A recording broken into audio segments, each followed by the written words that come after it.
Good evening and welcome to the Ferguson April 25th council meeting. Our opening ceremony meeting is now called to order. Let us stand for silent prayer.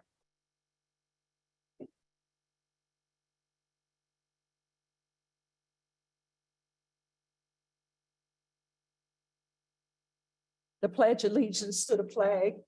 I pledge allegiance to the flag of the United States of America and to the republic for which it stands, one nation, under God, indivisible, with liberty and justice for all. Clerk Pittman, could you please call the roll? Noah. Here. Councilman Palmer is absent. Councilman Ashby. Here. Here. Lipta. Here. Councilman Nelson. Mayor Jones. Here. A quorum is present. At this time, we move to the second item on the agenda, our public comments. City Clerk Pittman, do we have any comments for this meeting? Yes, first you have Jerry No.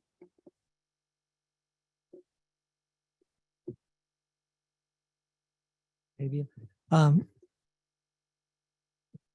try to get this thing right.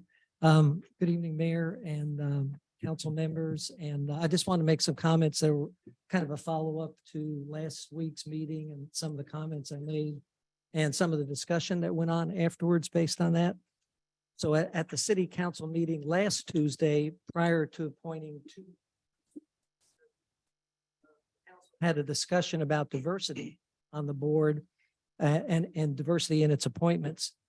During the discussion, it was mentioned that having diversity on the board was a recommendation to the council. This implied that diversity on the board is optional and not a requirement. This may have been a reference to one of the recommendations of the CRB task force, which did make a recommendation which stated, and I quote, "Every effort in appointing the board should be made to reflect the diversity of the community, including city outreach to traditionally underserved and underrepresented areas of the city." That was a recommendation of the CRB task force.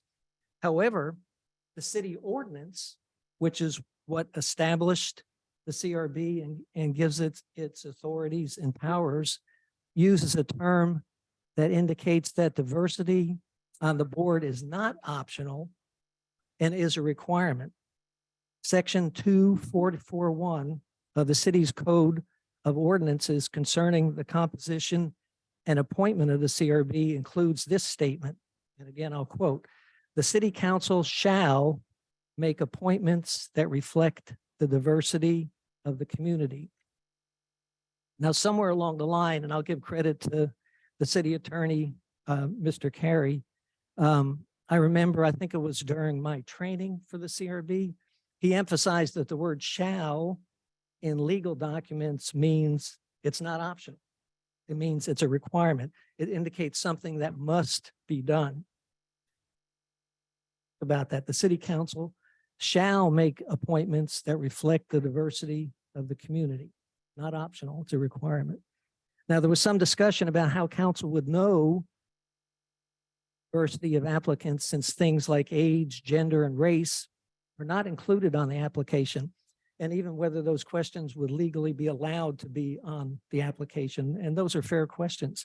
But a simple solution to that would be to require the council liaison, and I apologize, Councilman Ashby, if this throws more work on your shoulders, but a simple solution would be for the council liaison to the CRB to meet and interview each applicant in person.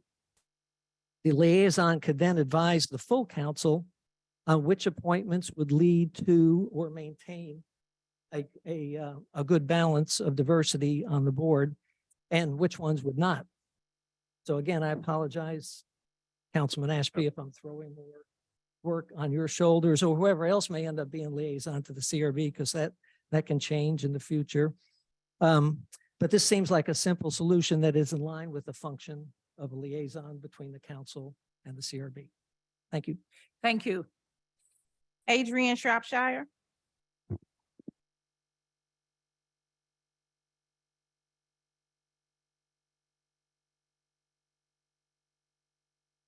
Good evening, council. Good evening, citizens. Good evening. I would like to, I'm gonna make it quick because I got a lot to go through here. Pride of Ferguson. I hope we might be able to look into bringing that back where we recognize the best home. I think it was in every ward, and there was a plaque or a flag or something was given at city council meeting, and it was the picture was hung up at City Hall and recognized for that month. I think it was each month during the city, or was, I don't know if it was a quarter, but I think it was each month that we had an award to a citizen. And Public Works, I think, got together and different people got together and selected the input on it. FYI fundraising this weekend, 10 o'clock starts at the event space here in Ferguson at the community center. I hope to see everyone there. It's going to be a great event. A lot of diverse acts will be going on. A lot of our students will be performing. We'll have some doing that. And if you missed it, go to our website. And the students made a video for school.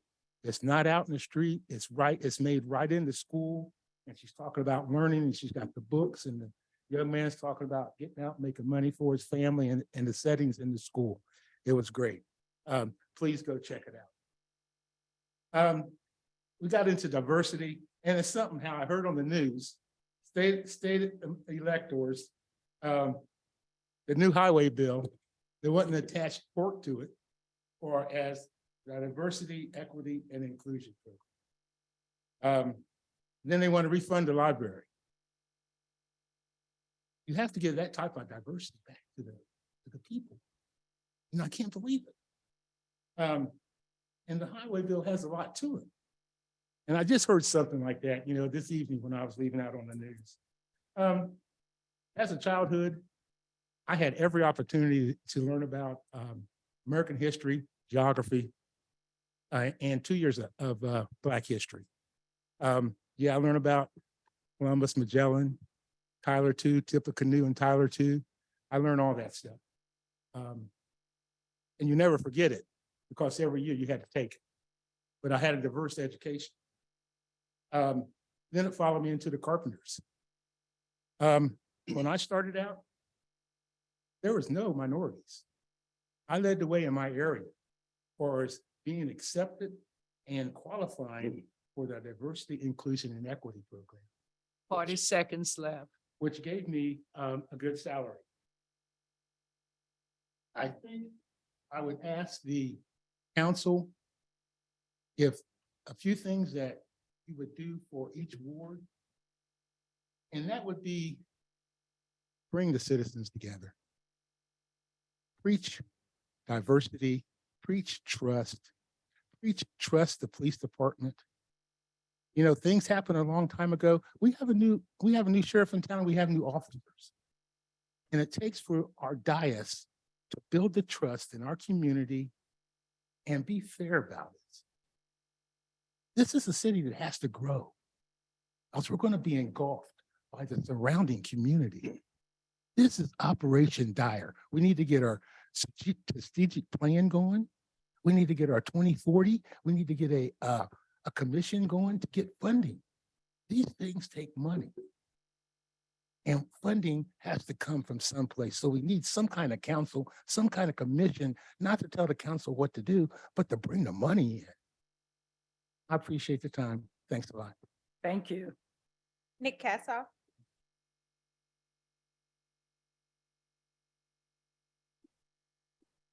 Good evening. One of the big focuses in the agenda this evening is the redistricting plan, and I see the maps over there, which is funny because Charter Section 762 makes it very clear. Council has to pass redistricting by February 1st. It says if the council fails to take final action on the recommendations of the redistricting commission by the date specified above, such recommendations shall become effective without council action.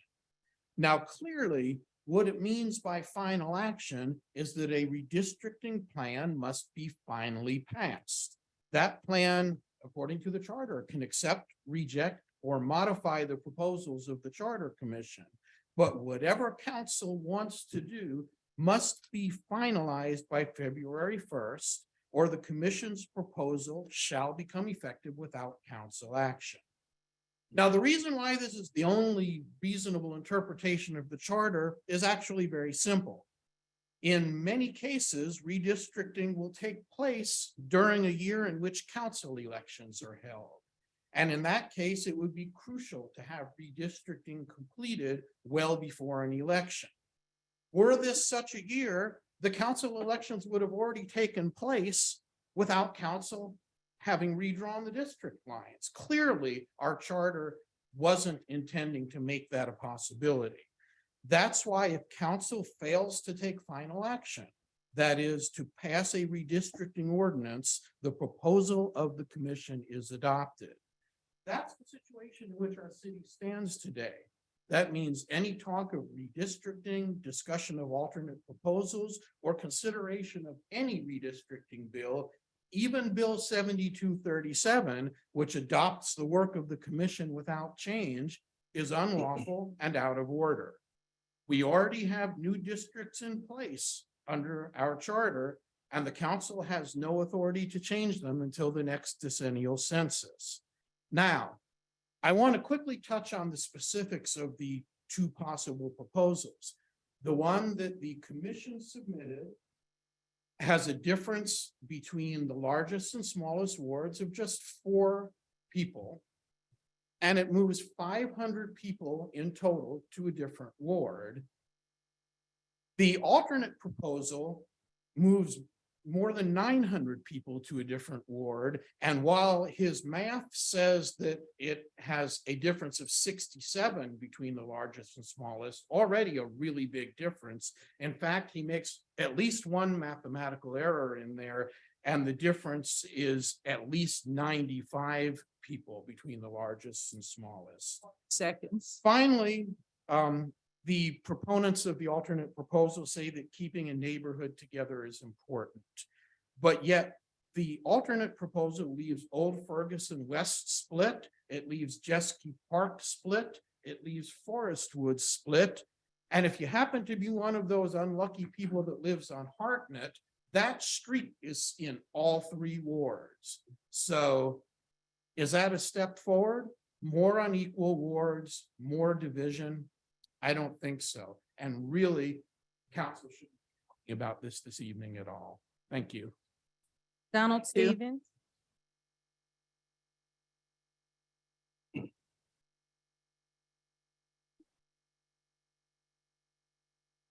Good evening, council citizens.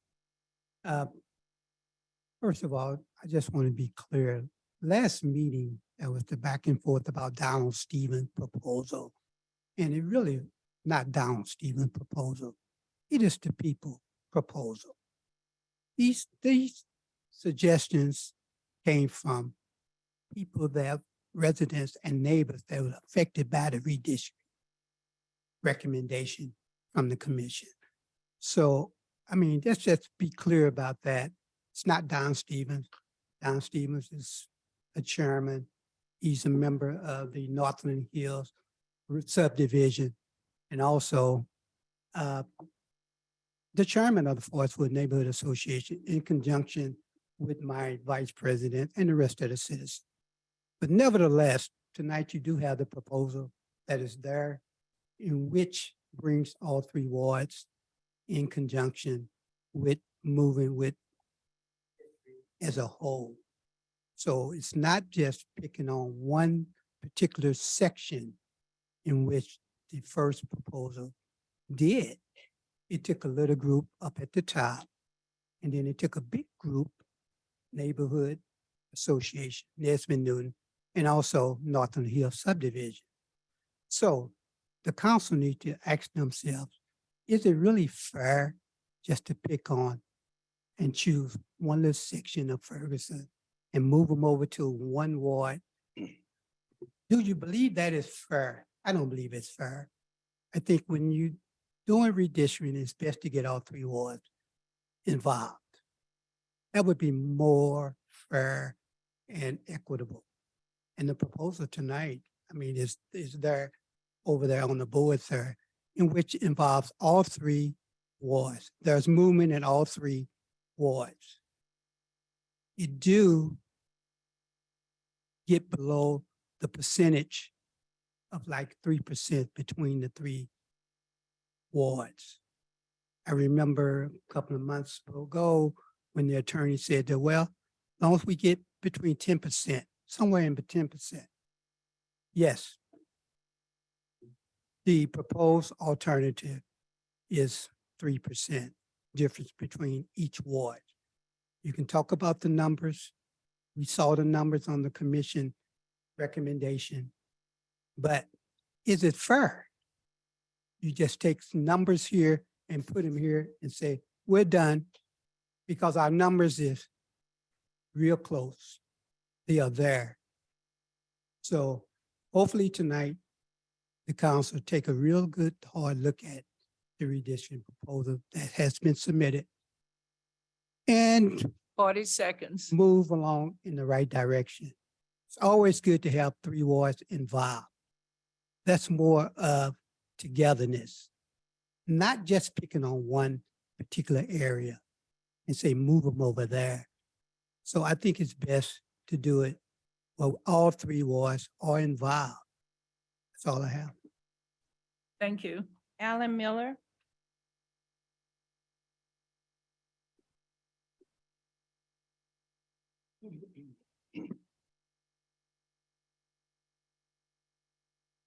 Good evening, everyone. Good evening. First, a thank you to Councilor Ashby for staying after last week's meeting to attend the mayor's reception. Every act of nonpartisanship is needed and appreciated. Next, I wanted to thank Councilor Palmer for providing the thorough explanation of Bill 2023-11 2 meetings ago. This was the bill that authorized raising 50 homes. Typically, when the council agendas are posted to the city's website, there is not enough information for us to understand the intentions behind a resolution. I hope you understand how much Mr. Palmer's in-depth explanation helped. For me, it made the difference between opposing the bill and ending up supporting it. Going forward, please recognize that the more explanatory information you provide increases residents' ability to engage and potentially support your work.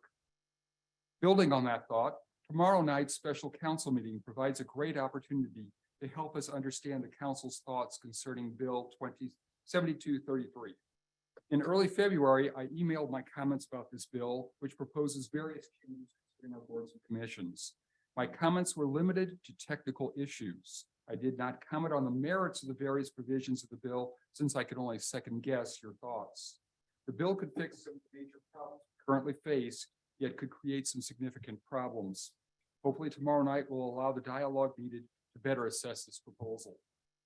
Which brings me to my last request for tonight. Earlier engagement of both the council and public in proposals. I am getting the impression that, similar to the public, the council frequently only gets the weekend to review items on the next meeting's agenda. Last week, both councilors Palmer and Ashby recommended greater city outreach to inform the community of good things that are happening in our city. Engaging the public in upcoming proposals would go a long way to bolster the residents' perception of our government. Frequently, the boards and commissions provide the needed input, but they often hear of issues when they are already too far along to provide meaningful input. We are blessed with a lot of expertise in our boards and commissions. They should be engaged as soon as practical. Some proposals, such as the bill being discussed tomorrow, don't apply to a single board, however. In cases like these, it would be helpful to directly solicit input, either through the city website or through direct appeals. I understand that getting community input can slow things down, can have other negative aspects. There are times, however, when it can be both helpful and expedient. For example, tonight's agenda listed a number of bills that have been tabled. If draft versions of these bills have been available for public comment with direct outreach to people in the community who have expertise in these areas, the bills might have already been enacted. Thank you. Thank you. Becky Miller.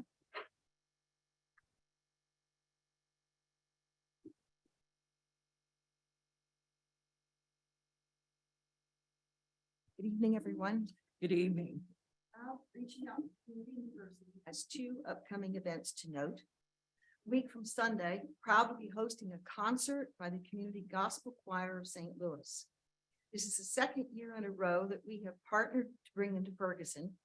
This free concert will be at the January Wabash Park Bandshell starting at 6 o'clock on Sunday, May 7th. All you need to bring is a lawn chair or a blanket. Then the following week, proud will be holding another courageous conversation.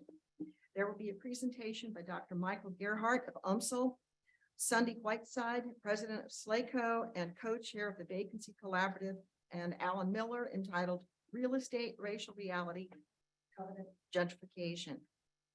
Presentation discusses historical and current pressures on community development, with special attention on issues specific to Ferguson.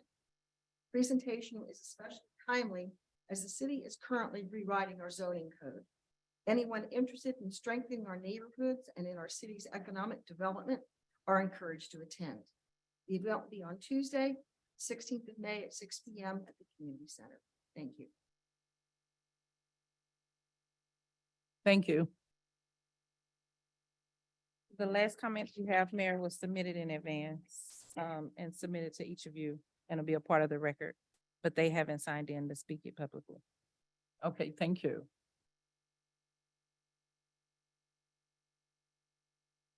We conclude the public comments. We move to our manager's report. Interim City Manager Hampton.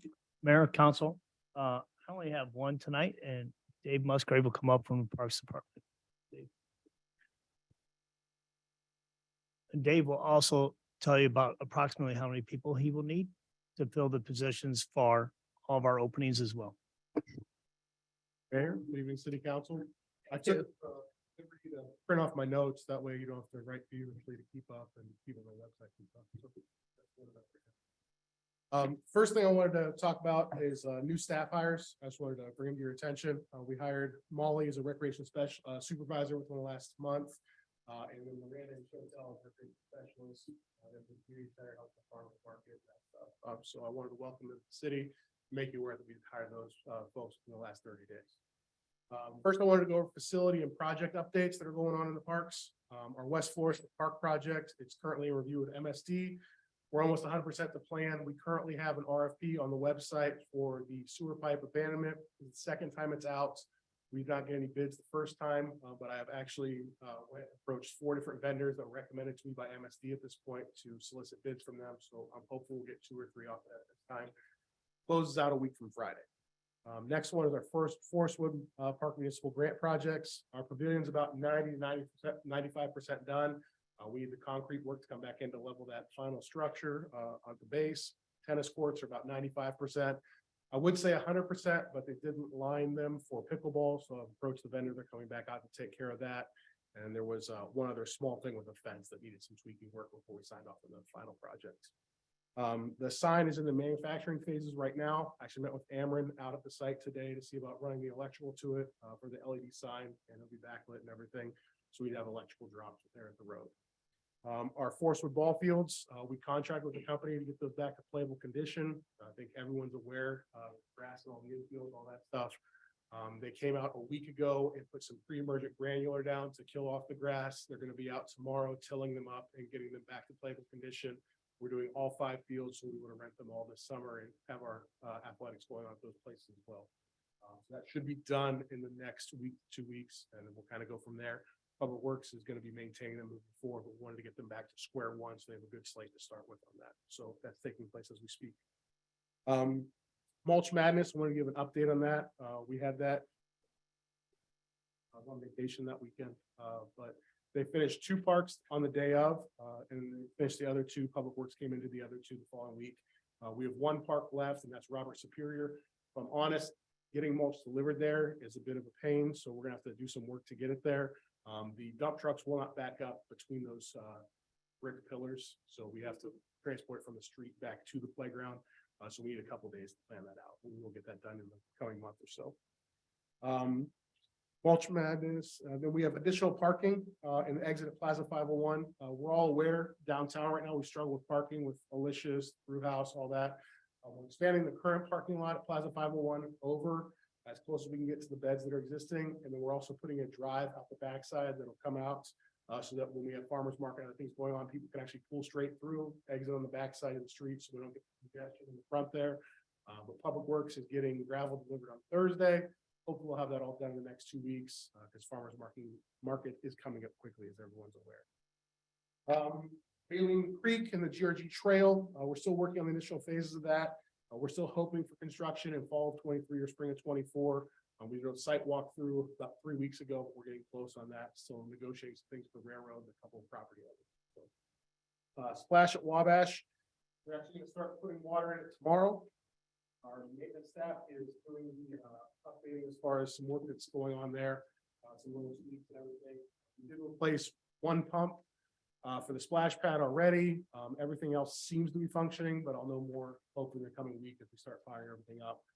We're bringing the pool back in-house this summer. We're putting water in about 3 weeks earlier than we normally do, because we're going to be training our lifeguards on site ourselves, hiring all our lifeguards, so we make sure we got it up and running, make sure there's no issues.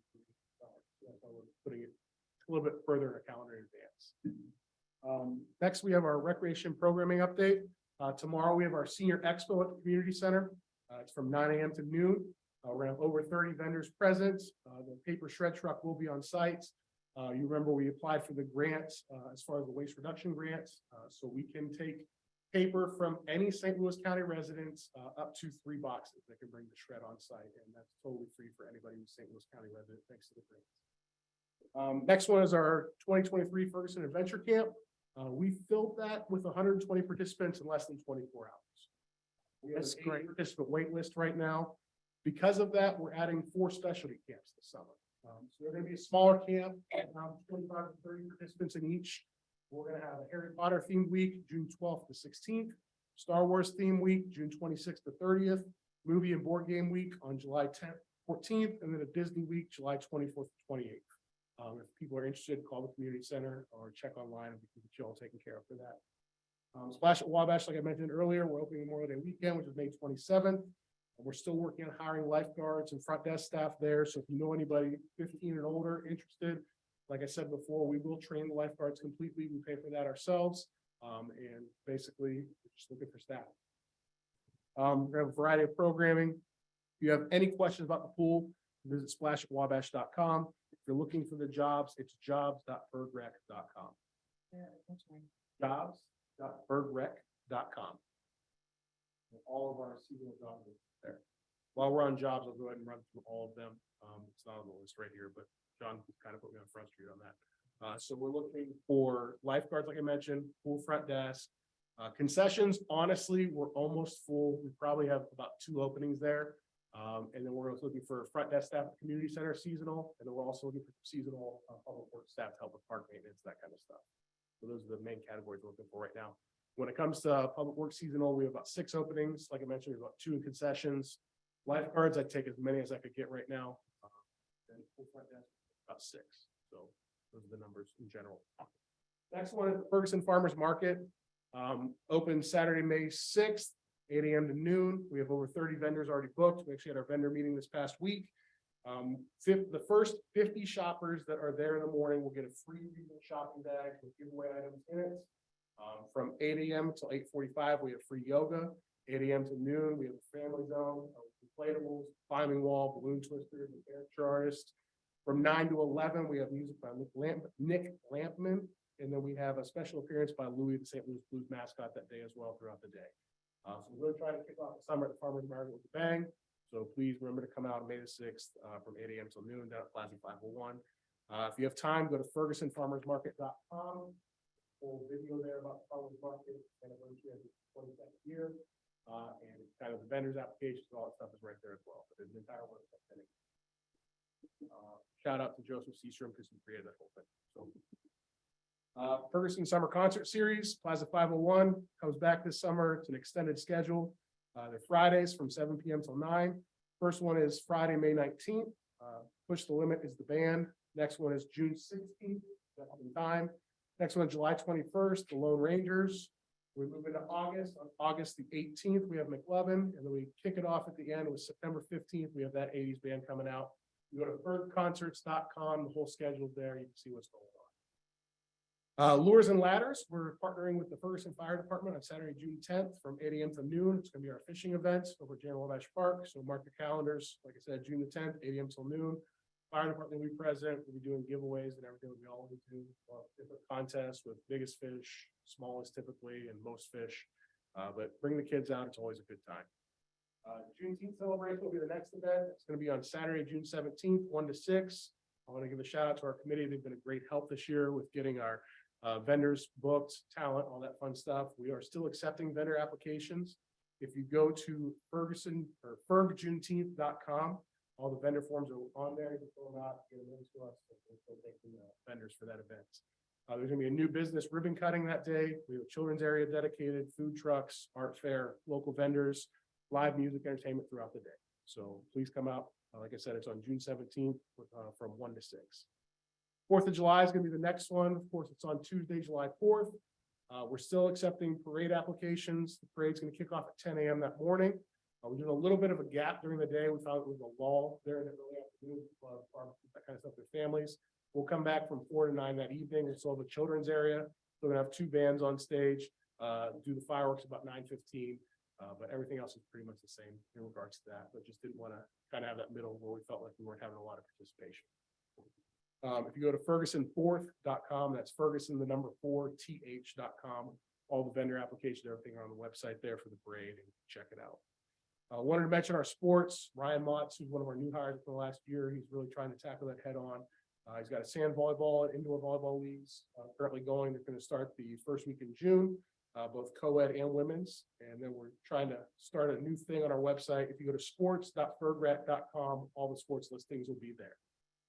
Adult trips, we have several trips coming up during the summer months. You go to register.fergrec.com, you can check all those out. And then that is about it for my update, unless there are any questions. Oh, I wanted to do one thing, sorry.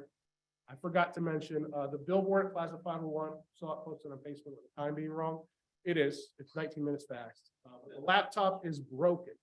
So it is with IT right now. They picked it up yesterday. We're trying to get it fixed. But we're the department that takes care of that. So I take the blame for it, but we are trying to work through it and get it updated and get things scrolling on the board again as soon as we can. Technical difficulties. So. Question? Councilwoman, Well, you know, I've got a handful. I just have one. Councilwoman Noor. Thank you, Mayor. Is there an opportunity for Ferguson to have a hiring event at Plaza at 501 for the park and rec staff and the maintenance, public work maintenance staff that we need? There is. Chief Hampton, myself, several other department heads had a meeting with the school districts 2 weeks ago now. So we sat down with superintendent, several people from the school districts, and we're actually now going into the high schools on one town. We're trying to recruit kids. So we're trying to tackle this head on. I know my staff will be at a school this Thursday, and I think next Tuesday, but they're going in, setting up tables during lunch. They have a separate room set up on site where they have to do interviews. So we are doing things. The hire that will be a good step. You want to remind me your contact? Thank you. Councilwoman Lipka. Thank you, Mayor. Okay, so a couple of quick things. Regarding the tennis courts, are we still working with net rushers at all to, I know, just so the community knows, there's an organization, a group of citizens, and most of them live in the Forestwood area, I think. They're called net rushers, and they offer free tennis lessons to kids and young adults. And then they help the kids get better and better and better. And then these kids go and compete. And they've actually had some of these kids go into international competitions. So it's a really cool group, and they love our tennis courts. And so I'm sure they're very excited about this as well. The other question I have is, do we have anything similar in that regard with pickleball? No, we have pickleball indoor at the community center on Wednesdays and Fridays currently. We've approached the group once that I'm aware of, possibly twice, about doing the same thing outside. We could never set up on an actual day and time that worked for everybody. The tennis courts are always lined for pickleball. The only kicker is the nets are a little bit high, I would say 2 inches for regulation pickleball, but anybody can play at any time. It's just they have to realize they're a little bit high. Just a thought, would maybe, I know like you've got a million things on your agenda, but if you guys are wanted to create a day where you maybe have a pickleball teachers come out, because I would love to learn how to play this game. Come out and maybe have a free day where citizens of Ferguson can come and learn the game. That would be awesome. Now going to Forest Wood Ball Fields, you know, that's my love spot, right? So we don't have leagues. We used to have a phenomenal program. I was very, very involved in that program. I wouldn't be against being a person who helped start another one. But I was wondering, are we going to have any leagues that are coming in and using our fields, or what are we doing there? We have 2 tournaments booked currently. That was the main push for getting them back. Softball, It's softball. girls, or I think it's one's boys, and I want to say one is co-ed, but don't quote me on oh, that. so they're adult leagues. One's high school, one's. Okay. But yes, that's the main push for getting the fields back to where we need them. Ryan, who came in about it a little under a year ago, he's really wanting to push either softball and or baseball at the same time for youth. But that was the main thing, is getting the fields back. And then our next step's going to be coats of paint, dugouts, that kind of stuff. We had to take one step at a time. So just to FYI on that, I have spoke with Jenny Finch, and we do have some contacts through her for ASA tournaments. If we want to start getting some ASA tournaments over there, we just have to have more parking, and we need to have our restaurants on board, because when you have ASA tournaments come in, the restaurants need to know they're going to get hit, and they're going to get hit fast and hard. And then going on the splash at Wabash, you and I have talked about this. Last year, we had some major problems that happened at the pool, and it was on the weekends, and it was non-residents. You and I have talked about what can we do. One of the suggestions that we both thought about was having a non-resident membership that was quite a bit higher than our resident membership in cost, because the intention is if you live in Ferguson, that's your pool. And so you have your residential membership. If you don't live in Ferguson, it's not your pool. But if you want to come to this pool and enjoy it, you need to respect it, and you need to respect all the work that's done to it, and you need to respect the people that live in the community that use it. So that's where are we on that? Because the outside parties and things like that, I mean, that was out of control. Point blank, we have a non-resident rate for membership. We also cut out the after-hours rentals going into this year. And then 2, maybe where the aquatics person is out on maternity leave right now, so we didn't want to overwhelm kind of other people, that kind of stuff. We are allowing birthday party packages of some like animals that we don't want food rentals for groups, that kind of stuff we have a relationship with, but we're not taking just any random people for rental this year. What about the situation where somebody makes an announcement on Twitter or Facebook that everybody meet up at the pool? Are we gonna nix that? Yeah, we're not allowed, like, they have to be, like you mentioned, they have to- during the week, like we normally do in the past, so it shouldn't be an issue. Okay. Moving on to your adding specialty camps. One of the things that I've had a lot of residents come to me recently saying they don't want to be denied access to the trail and the area back there during the day camp program timeframe. So I just wanted to let you know that they have been denied access in the past during the day camp programs, and they didn't feel that was fair. And then the other thing they've complained to me about is that when a day camp is over, like if they have a water balloon fight, or they've got snacks laying around, they've got broken, there's a lot of trash. So that's one of the things. I mean, it's kind of nitpicky, but the residents who love that part and use it all the time, they want to enjoy it as well. Sure, and when it comes to the trash, we implemented an all-staff training this day, effective May 21st. So all day camp staff, all pool staff, all summer staff period are gonna be on the same page moving forward. In the building and outside the building. But when it comes to the back area, we don't limit it during the day. We stopped doing that halfway through last summer. There are certain times during Camp Olympics and special events where it will be closed to the public because we're using the entire back with food trucks and inflatables and that kind of stuff. We post that at least a week in advance, which usually only for a small hour. Sure. And then the other thing I would say too is on your specialty camps, I mean, if you've got something fun that you want to suggest to all of us as council members, like I would love to come and do crafts with the kids one day, or read a story to them, or, something along those lines. But if you have some ideas of things that, hey, throw it out to the council and see if they'd like to come and do an appearance or do a time with you. And then finally, the other thing I wanted to ask you is on the lures and ladders, is that specifically geared toward kids? Is that okay? Because I wasn't clear on that. I didn't know if adults were competing, or is this just children? Just kids. Our fishing tournament every year now. Okay. That is all I have. Thank you. Councilman Ashby. So a great list of accomplishments. Thank you very much for all you're all doing. Is there a place where that's publicized? Have you announced, we did because Nikita and I were at it was darn cold, but we got it done. Put it that way. And you're on vacation apparently. Good for you. Yeah, but so where are we publicizing all these things that are happening in the city? Because a lot of stuff is going on.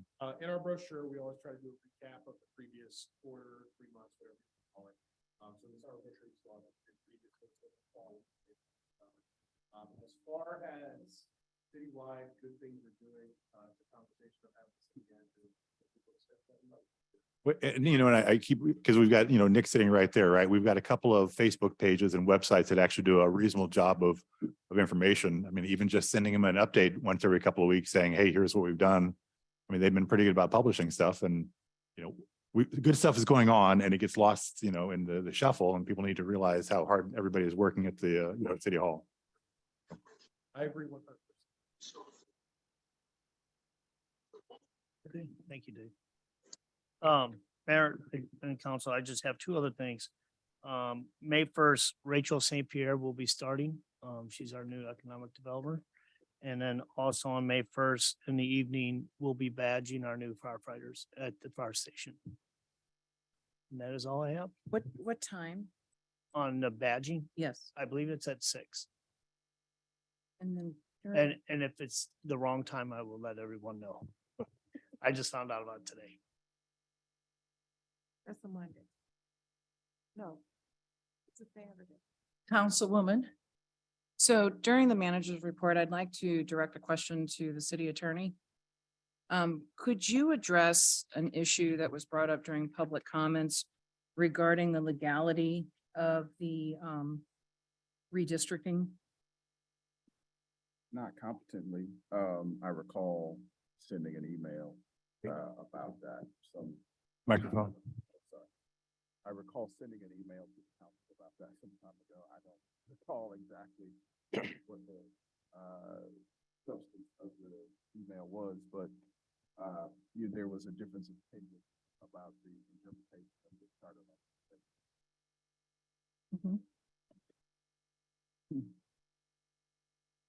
Councilman Ashby. So continuing to beat the dead horse, we've hired these great people. Is there a place where the city is publishing a little bio about them, a picture of them, so people can know who's working for the city? So I do believe right now it's within the departments itself, but we are looking, like Dave said, we are looking to try to do a little bit better of getting the good things that are happening in Ferguson out. So we're trying to develop better tools to get to the community. And so right now it's mostly within the department's Facebook pages, but we will be trying to join those together and looking at the next doors and the things like that. So we have kind of a plan, but it's not fully developed. But once we do, we will bring it to you. Thank you. Any other question for the city manager? Chief, you said May 1st. Councilwoman Noah. Mayor, I apologize. Chief, you said May 1st for the fire. Okay.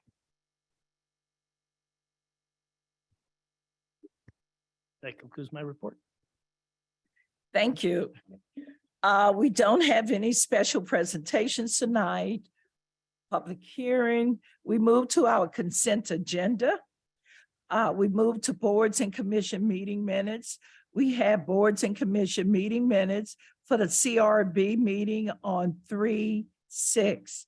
I'm requesting a motion and a second to receive and file the commission meeting minutes. Motion, Blake Ashby. Is there a second?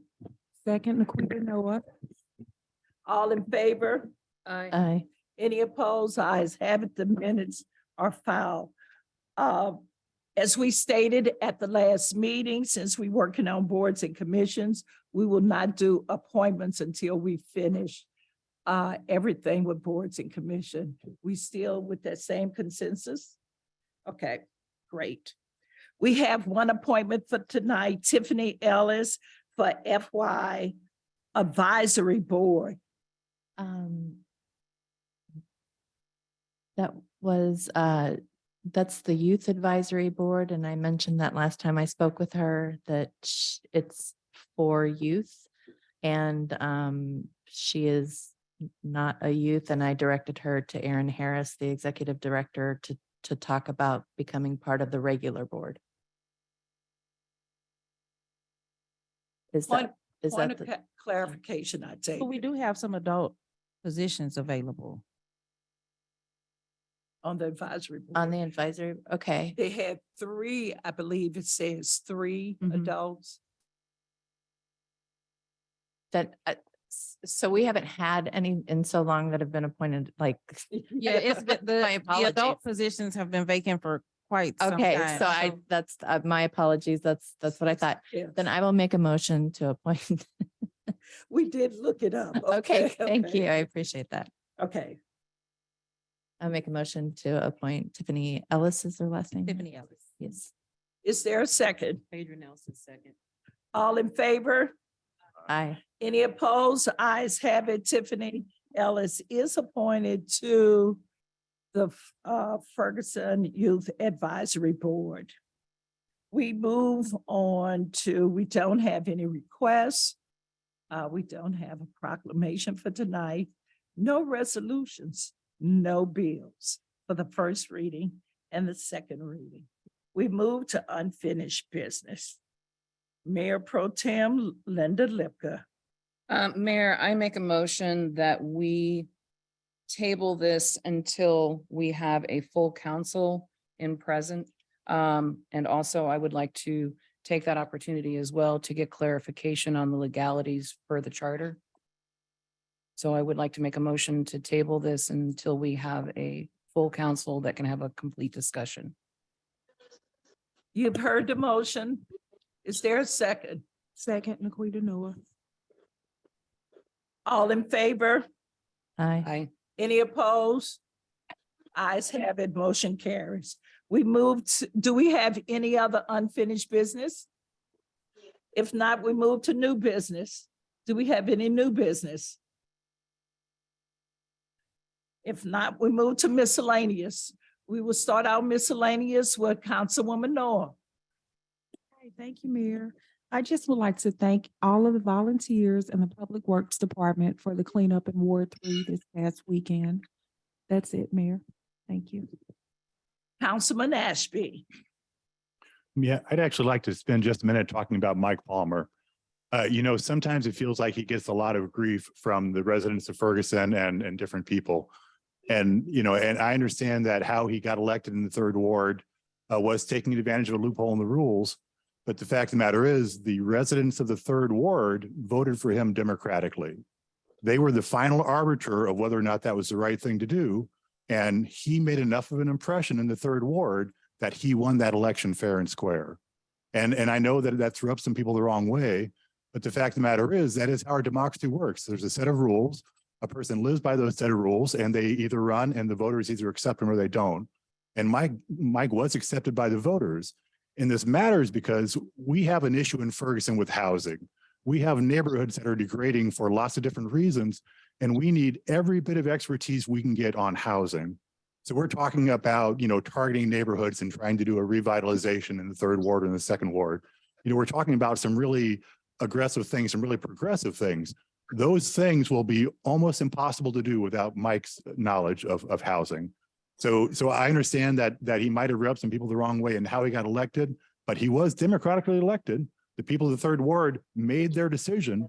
The rest of Ferguson needs to live with that decision, and we need to recognize how lucky we are to have somebody with his experience on housing on our council. We are a far better city with Mike Palmer up here on the dais, providing guidance on housing and how to actually fix neighborhoods, not just complain about things, actually fix housing and fix communities, than not having him on here. So I hope everybody will remember he was democratically elected. He cares about the city very deeply, and he's doing his best to make Ferguson better for everybody. Anything else, Councilman?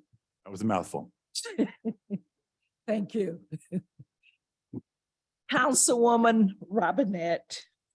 Thank you, Councilman Ashby. I agree with you regarding Mike Palmer. He does bring a lot to the table and we are very lucky. The only thing that I have is I would like to thank Joseph from Parks and Rec. This is the first time, or the city is pulling back the farmer's market in-house. And it was no small task. And it was, there are a lot of things to take over and a lot of logistics and getting the vendors and the handoff from the former market manager. And I have to say, Joseph's enthusiasm and everything that he's been bringing to the table is going to help make this farmer's market season very successful. So I just wanted to pass that along. And of course, Dave and Caitlin as well. I mean, it was no small task and they've risen to the challenge. So I appreciate their efforts. And May 6th is the opening. So please come and get your veggies. Thank you, Councilwoman Robinette. Councilwoman Lipka. Yes, Mayor, thank you. Just a couple of things. Jerry, when you were talking about, identifying people and you suggested Blake Ashby or the liaison to meet with the people, that's an excellent suggestion. But I would also, you made me start thinking, when you go out and fill out any application or you're filling out surveys or anything else, it'll always say, check this box, Caucasian, Black, Indian, choose not to say what I am, maybe we should have, or maybe we could look into putting an identifier question like that on all of our boards and commissions applications, because not only do we want to keep a diverse group in CRB, it can't hurt to do the same in all of the other boards and commissions as well. So I would like to suggest to city staff that maybe we look into creating a more inclusive application that has something like that on there as well. Yeah, I can get with Apollo. Sure. I mean, Look into. I'm sure there's legalities. You can't Yeah, do that. yeah, because it's on all kinds of applications that you fill out. Not an employment. It is. Not an No, employment. it still is. Let's check it out because I think it is. And if I'm wrong, hey, it's not the first time I'm wrong. But I would say that if I'm not, this would be an easy answer.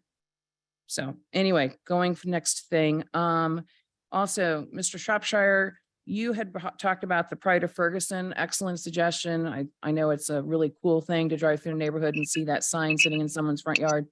And I've been here long enough to remember those days. I will say that has been discussed when I was the council rep for FNIP. That was a discussion with FNIP. So it is something that I think is still on their table. So you're not alone. It's still being talked about and considered in different ways. As far as funding commission to bring grants, we do have the Ferguson Forward Board and Commission that was designed to bring in grant opportunities. And I'm the council rep on that. And I actually just sent 4 different grant opportunities to our city manager and Dave Musgrave yesterday. So I constantly am looking for grant opportunities. So that's just one example of grants that I've been finding. So now it's a matter of finding grant writers so that we can get that moving forward, but we're on the same page. And there is a grant that I found that I want to talk to you about after this meeting. I would also like to say thank you to the Public Works and the Code Inspection. Public Works put together the cleanup this weekend. And then I understand Code Inspection did a cleanup today with the staff from Walmart and Sam's, correct? So, I mean, yeah, so it's pretty cool to see all that going on. And what would be really cool is to see neighbors just picking up a little bit here and there too. I mean, and I'm not trying to be, put it out on people in a bad way, but the whole intention is we're all chipping in together. So if we can all work together, and then you don't have to have one whole day of 3 and 4 hours doing it. I think that is all I have. And then finally, I would like to say happy birthday to Heather Robinette. She turned some number. She won't tell me yesterday. So Were we going to sing? No. happy birthday to you. Birthday to you. They're singing. Happy birthday, dear Heather. Happy birthday to you. Thank you. I know. Happy birthday. And she will never speak to me again. Have a great night. Anything else, Councilwoman? No, Nicole? Mayor, thank you. Mayor. Oh, one last thing, Mayor. I noticed Mr. Shropshire made a really nice comment that he thanked Mr. Ashby for being here for your party last weekend. Mhm. I did not stay, and it wasn't because I told you how happy I was and I congratulated you, but there were cupcakes and I'm on a diet. And so that is why I didn't stay. So please do not take it personally. I was running from the cupcakes. No problem. Nothing personal, not at all. Thank you, Councilwoman Nelson. Thing I have is just to remind everybody about the Ferguson Twilight Run on May 20th. You still register. Be a great for us all to show up and show out for the Ferguson Twilight Run. Youth in Government. Yeah, so so tomorrow from 9 to 12 noon at Florissant Valley Community College, the Gateway Region YMCA will be doing a youth in government event for our youth here in North County, but we've also expanded it out to the city. So we will have high schoolers, juniors and seniors from the city as well as the county. We have about 250 students tomorrow. Wow. For youth. Yeah, 250 students for youth in government event. And then we have several of our school elected officials, superintendents, mayors, and council members attending, and Wesley Bell will be there as well. And this is at the Y? This is at the Florissant Valley Community College. Yeah, From 9 to through the 12. Y. And I would just like to add, I know I'm out of line here, so apologize, Mayor, but I just want to compliment Ms. Nelson. She has been working very hard to heal from her accident and she looks phenomenal. And I just wanted to give her a heads up on that. So great job on your recovery.